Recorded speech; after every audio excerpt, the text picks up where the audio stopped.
Dans ce passage, Jean 13, on trouve le modèle parfait. Versets 13 à 15, il est écrit, « Vous m'appelez Maître et Seigneur, et vous dites bien, car je le suis. Si donc je vous ai lavé les pieds, moi le Seigneur et le Maître, vous devez aussi vous laver les pieds les uns les autres. Car je vous ai donné un exemple afin que vous fassiez comme je vous ai fait. » Amen. Et il y a beaucoup d'autres passages dans la Bible où on parle de modèles. Par exemple, 1 Corinthiens 11, premier, l'apôtre Paul écrit, ou bien Dieu écrit par l'apôtre Paul, « Soyez mes imitateurs comme je le suis moi-même du Christ. » Soyez mes imitateurs comme je le suis moi-même de Christ. Et dans 1 Corinthiens 4, versets 15 à 16, 1 Corinthiens 4, versets 15 à 16, il est écrit, « Car même si vous avez 10 000 maîtres en Christ, vous n'avez cependant pas plusieurs pères, puisque c'est moi qui vous ai engendré en Jésus-Christ par l'Évangile. Je vous en conjure donc, soyez quoi? Encore. Je vous en conjure donc, soyez mes imitateurs. » Et il est écrit dans Philippiens, chapitre 4, verset 9. Philippiens 4, verset 9.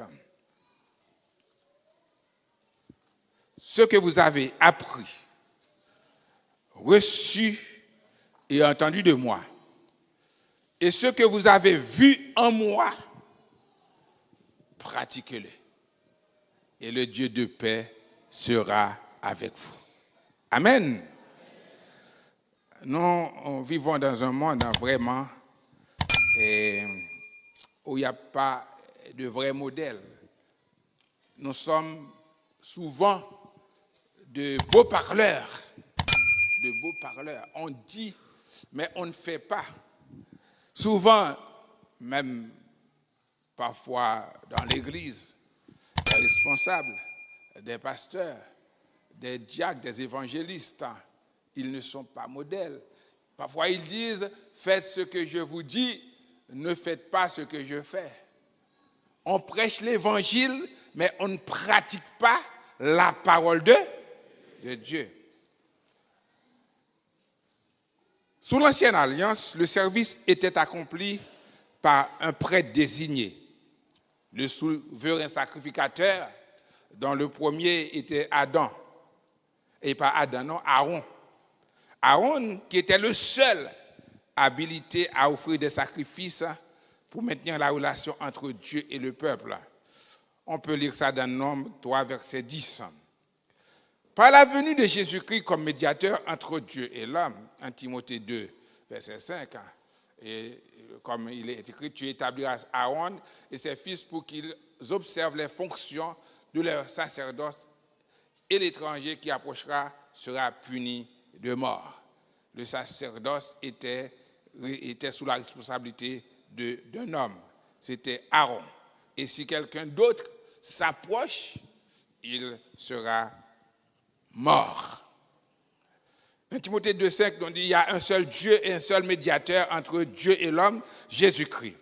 L'Église est créée dans le cadre d'une alliance nouvelle où tous ceux qui acceptent la Seigneurie de Christ deviennent des acteurs étant membres de l'Assemblée qui est le corps de Christ. On est tous qui acceptent Christ, pas des spectateurs, pas des observateurs, mais des acteurs. On n'est pas là comme des donneurs d'ordre, on est là pour prendre part dans les activités. Chacun a des fonctions à accomplir pour le bien, comme il est dit dans 1 Corinthiens 12, le bras a sa fonction, les yeux ont leur fonction, et les pieds ont leur fonction. Chacun a des fonctions à accomplir pour le bien-être et l'équilibre du corps. Selon l'expression de l'apôtre Pierre dans sa première lettre au chapitre 2, verset 9, vous au contraire, vous êtes un peuple choisi, des prêtres royaux ou un sacerdoce royal, une nation sainte, un peuple racheté afin d'annoncer les vertus de celui qui nous a appelés des ténèbres à son agréable lumière. Vous qui êtes en Jésus, vous faites partie du corps sacerdotal, vous avez quelque chose à faire. Tout le monde, il n'y a pas que les pasteurs, il n'y a pas que Aaron. Dans ce contexte est institué le sacerdoce universel. Sacerdoce universel. Tout le monde peut s'approcher de Dieu, tout le monde peut travailler pour Dieu. D'où naît ce débat sur le thème du leadership. Est-ce important d'être leader? Le chrétien ne doit-il pas être plutôt disciple que responsable? Cependant, Martin Luther, le réformateur qui a forgé l'expression sacerdoce universel, contre la conception romaine du sacerdoce et les privilèges du clergé, a clairement défini l'importance du leadership en ces termes. Quoique nous soyons tous prêtres, nous ne pouvons et nous ne devons pas tous prêcher, enseigner et gouverner. Il faut sélectionner certains de la multitude et les choisir pour leur confier de telles fonctions. Quand il ne veut plus ou ne peut plus, il rentre dans le rang. Il a parlé de l'Église catholique. Il n'y a que les prêtres qui peuvent accomplir quelque chose. Vous avez commis un péché, c'est le prêtre qui dit « je vous pardonne ». C'est le prêtre qui fait tout. C'est ce qu'il a dit, Martin Luther. Ce n'est pas Martin Luther King. C'est Martin Luther, le réformateur allemand, il était. Mais il dit, même si tous nous sommes nous sommes capables de faire les choses, de chanter, etc., nous sommes capables de prier, nous pouvons aller vers le Seigneur à chaque instant. Mais il faut faire un tri, il faut faire un choix pour confier des tâches spéciales, des tâches spécifiques à des personnes qui ont reçu la vocation et qui sont élues pour cette tâche. Le docteur John Maxwell, dans le cahier de formation des leaders pour le monde, a déclaré « Si nous étudions la Bible de plus près, nous découvrons que le leadership est réellement une idée de Dieu. C'est Dieu qui l'a voulu ainsi, c'est Dieu qui l'a établi. Non seulement Dieu est le leader suprême, mais il nous appelle aussi à être leader, a dit le John Maxwell. D'où l'importance pour nous qui travaillons dans le champ divin d'être fiers du travail que réalise le Tout-Puissant par nous. Amen. Nous devons être fiers de ce que Dieu fait avec nous. Nous ne devons pas être fiers parce que je suis dans un poste, parce que je suis mieux que d'autres, je suis plus apte que d'autres, mais nous devons être fiers parce que Dieu nous utilise dans son champ. Amen. Comme Emmanuel s'est illustré en leader modèle au cours de son séjour terrestre, quand on parle d'Emmanuel, de qui parle-t-on? De Jésus, Dieu avec nous. Il s'est illustré en leader modèle au cours de son séjour terrestre. Le leader chrétien doit afficher un modèle de vie et de service. Amen. Le leader chrétien doit afficher un modèle de vie et de service. La vie que tu mènes doit démontrer la gloire de Dieu, doit démontrer l'amour de Dieu, doit démontrer la puissance de Dieu, doit démontrer l'humilité de Jésus. On est chrétien. Dans le service, parce qu'on fait un service, on est au-delà, au-dessus des autres. On est serviteur. L'un doit respecter l'autre. Avant tout, nous allons définir dans le cadre de cet enseignement, on ne peut plus important le terme leadership. Leadership. Qu'est-ce que ça veut dire, leadership? Le pasteur Frank Damasio, dans le leader face à ses objectifs, sa formation dénote des concepts populaires qui mettent l'accent sur les actions des leaders. Il donne des thèmes, des verbes comment dirais-je, pour illustrer l'action des leaders. En voici quelques-uns. Les leaders, ils marchent en avant. Un leader, c'est celui qui marche en avant. Ou dévance, agit comme une force directive, a dit Damasio. Il a dit encore, le leader motive les gens vers un but ou un objectif. C'est ce que fait les leaders. Il motive, il agit, il agit comme une force qui dirige les gens. Après, il a déclaré aussi, le leader attire les gens dans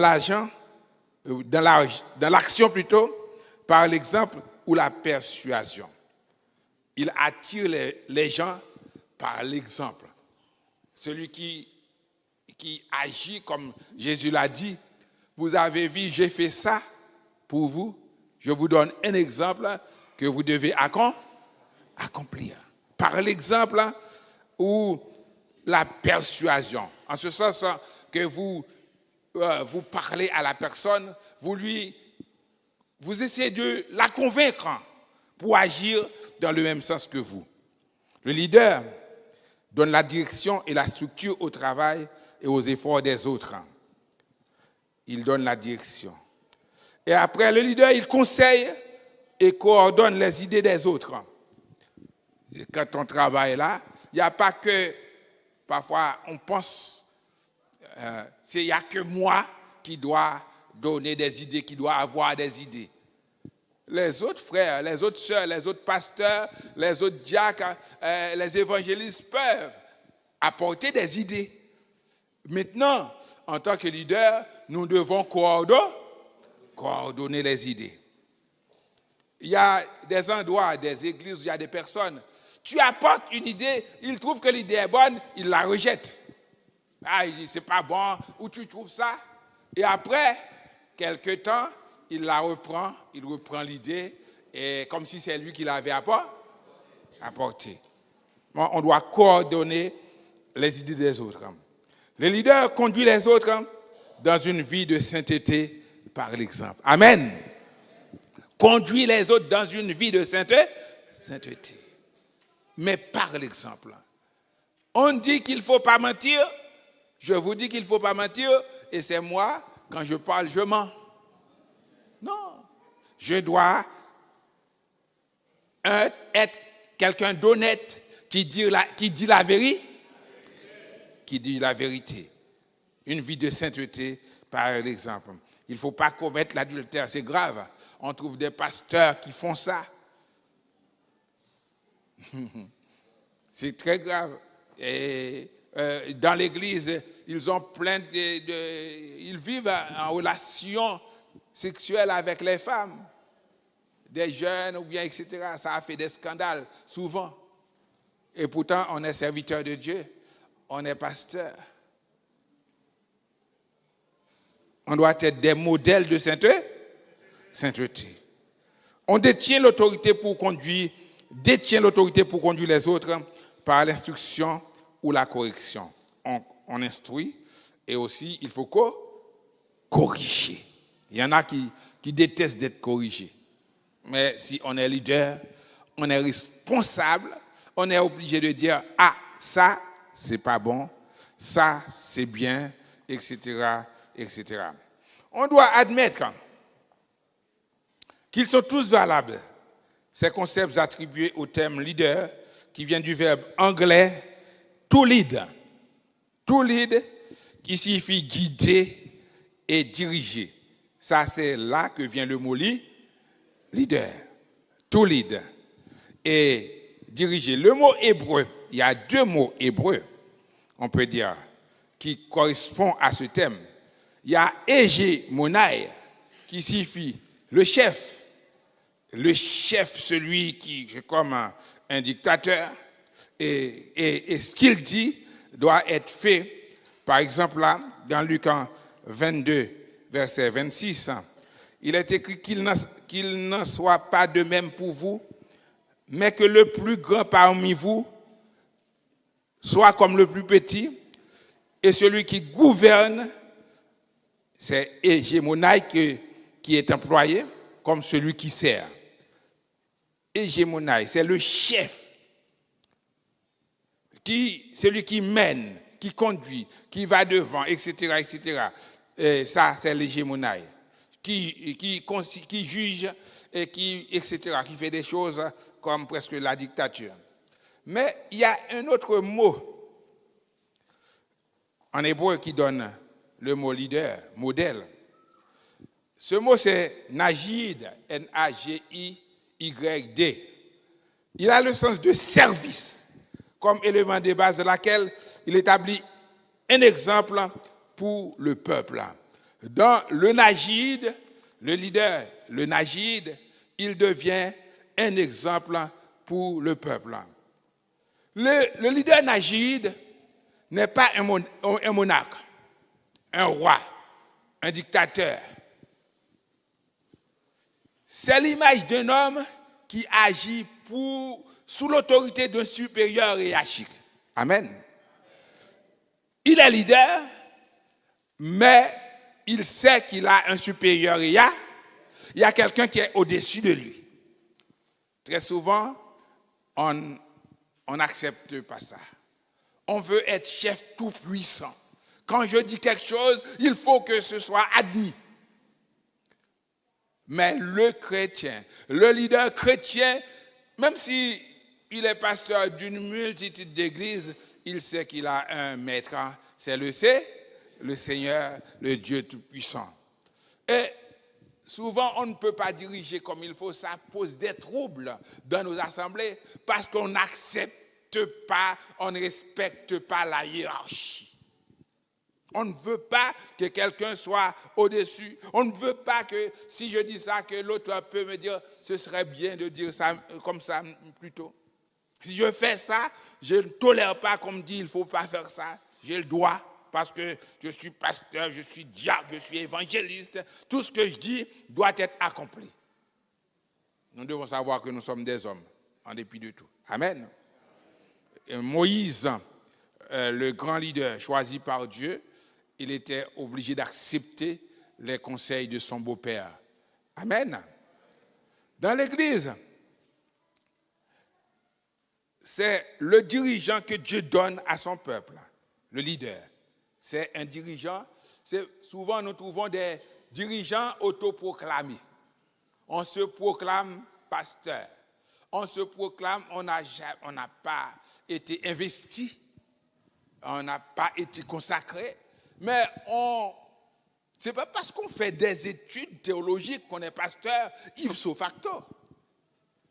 Vous pouvez faire des études, avoir beaucoup de connaissances, mais il faut un temps que l'Église et les leaders qui sont là puissent vous choisir.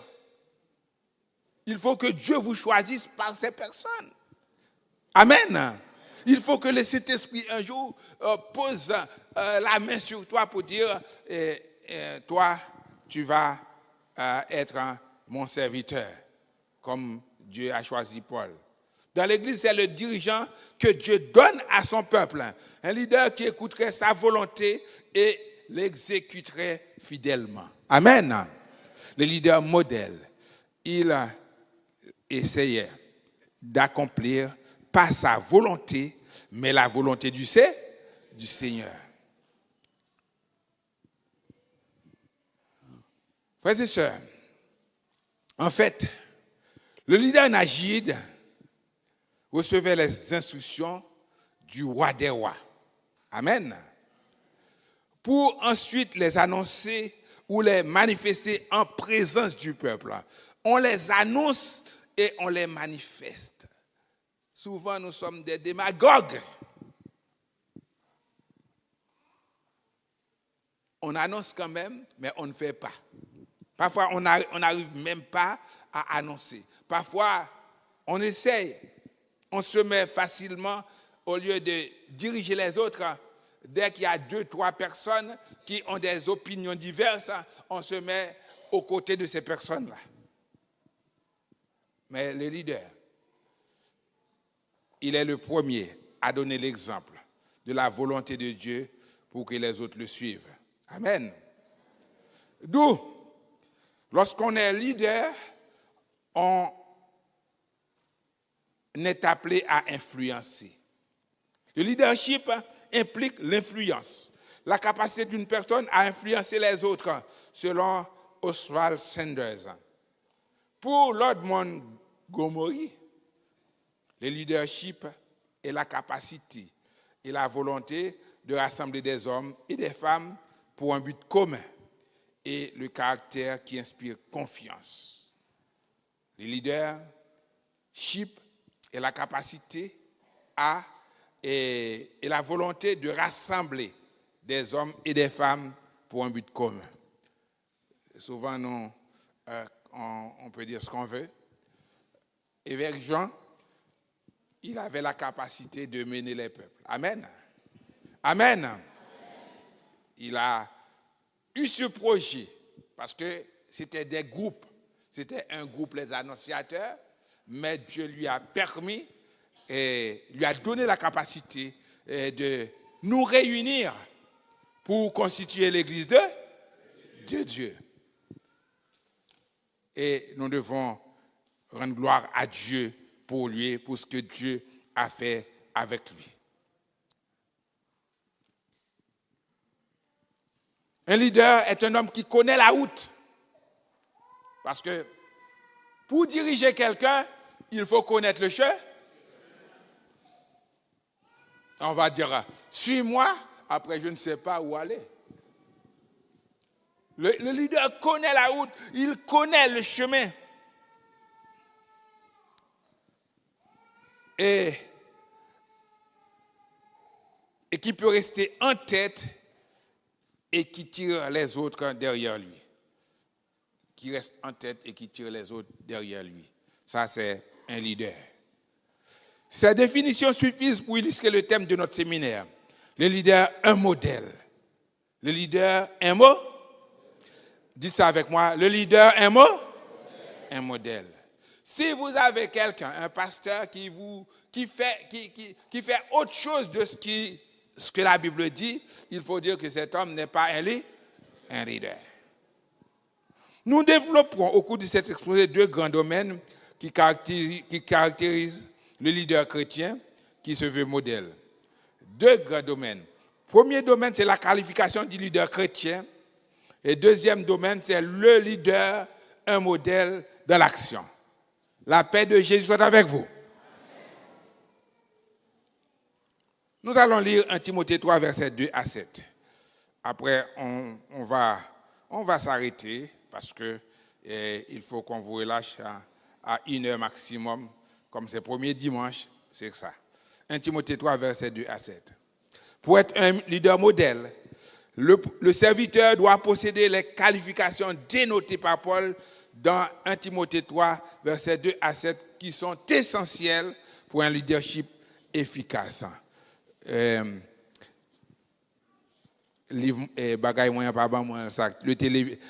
téléviseur devant ne me donne pas, je vais chercher. Nous disons 1 Timothée 3, versets 2 à 7. Il y est écrit. Bon, cette parole, on commence verset 1er. Cette parole est certaine. Si quelqu'un aspire à la charge d'évêque, il désire une œuvre excellente. Il faut d'abord que l'évêque soit irréprochable, mari d'une seule femme, sobre, modéré, réglé dans sa conduite hospitalier, propre à l'enseignement. Il faut qu'il ne soit ni adonné au vin, ni violent, mais indulgent, pacifique, désintéressé. Il faut qu'il dirige bien sa propre maison et qu'il tienne ses enfants dans la soumission et dans une parfaite honnêteté. Car si quelqu'un ne sait pas diriger sa propre maison, comment prendra-t-il soin de l'Église de Dieu? Il ne faut pas qu'il soit un nouveau converti, de peur qu'enflé d'orgueil, il ne tombe pas sous le jugement du diable. Il faut qu'il reçoive un bon témoignage de ceux du dehors, afin de ne pas tomber dans l'opprobre et dans les pièges du diable. Amen. Et dans ce passage, on voit des qualifications de divers ordres.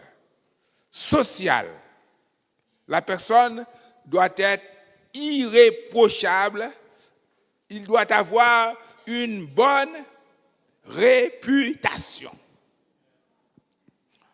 Un social, quand on dit, c'est la façon de vivre dans la société. On voit la sociologie, etc. Et deuxièmement, le leader doit être quelqu'un de moral. Il doit être mari d'une seule femme, sobre et non adonné au vin. Et troisièmement, quand on dit moral, c'est une façon de se comporter dans la société. C'est la pratique des choses qu'on fait. Mari d'une seule femme, on ne doit pas être interfiateur. OK. Si vous sous tout temps, vous ne pouvez pas diriger l'Église de Dieu. Quelqu'un qui est souvent ivre doit être, et maintenant, on dit trois domaines, 3 qualifications, sociale, morale et mentale. Le leader doit être conciliant. Ça signifie, selon King James, il doit avoir de la patience, un état d'esprit stable qui résulte d'une maîtrise de soi. Le leader doit être honorable, quelqu'un d'honorable. Selon Moïse, l'ordre qui a émergé du chaos, c'est ça. La vie du leader devrait être ordonnée de telle façon qu'elle reflète la beauté et le bon ordre de Dieu. C'est ça. On doit voir que vous vivez de façon conforme à la parole de que personne n'a rien à redire de vous.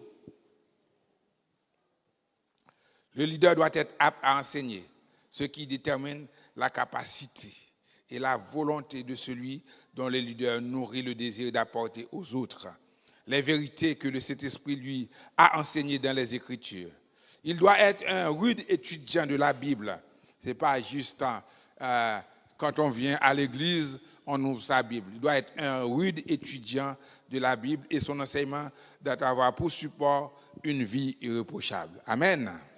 Amen. Est-ce que je suis un modèle? C'est ça la question que je dois me poser. Est-ce que toi, tu es un modèle à la maison, à l'église, dans nos rapports avec les autres, au travail, dans le voisinage? Dans le voisinage, est-ce que je suis un modèle?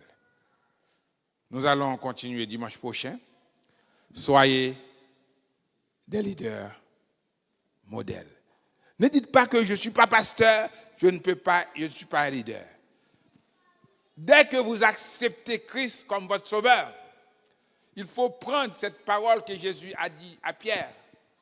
Suivez-moi et je vous ferai pécheurs. Tu es là, je suis là pour attirer les autres vers Jésus, pour diriger les autres vers notre Seigneur. Ils sont dans les ténèbres, ils sont morts, mais nous sommes là pour les amener en tant que leaders vers la source de vie qui est Jésus. Que Dieu vous bénisse.